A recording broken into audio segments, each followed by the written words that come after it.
ഒരിക്കൽ പറ്റിച്ച കഴിവ് തെളിയിച്ചയാൾ പിന്നെയും പിന്നെയും കഴിവ് തെളിയിച്ചുകൊണ്ടേയിരിക്കുന്നു. കൊച്ചിയിലെ വാടക വീട്ടിൽ മോഷണം നടന്നുവെന്ന മോൺസൺ മാവുങ്കലിന്റെ പരാതി വ്യാജമെന്ന നിഗമനത്തിലെത്തിയിരിക്കുകയാണ് ഇപ്പോൾ കേരള പോലീസ്. ഇനി എന്തിനയാൾ കള്ളം പറഞ്ഞുവെന്നല്ലേ?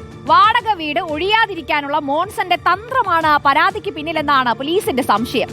സ്വർണ്ണ ഖുർആൻ, വാച്ചുകളടക്കം 20 കോടിയുടെ വസ്തുക്കൾ നഷ്ടമായി എന്നായിരുന്നു പരാതി.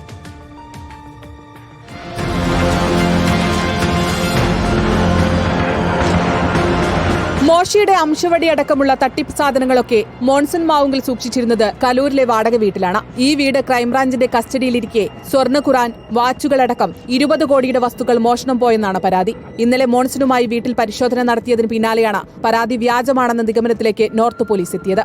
വീട് ഒഴിയുന്നതുമായി ബന്ധപ്പെട്ട മോൺസണും വീട്ടുടമയും തമ്മിൽ തർക്കം നിലനിന്നിരുന്നു. കഴിഞ്ഞ മാർച്ചിൽ വീട് ഒഴിയണമെന്നായിരുന്നു വീട്ടുടമയുടെ ആവശ്യം. വസ്തുക്കൾ മറ്റെവിടേക്കെങ്കിലും മാറ്റാൻ കഴിയാത്ത സാഹചര്യത്തിൽ വാടക വീട് ഒഴിയാതിരിക്കാനാണ് മോൺസൺ വ്യാജ പരാതി ഉന്നയിച്ചതെന്നാണ് പോലീസിന്റെ സംശയം.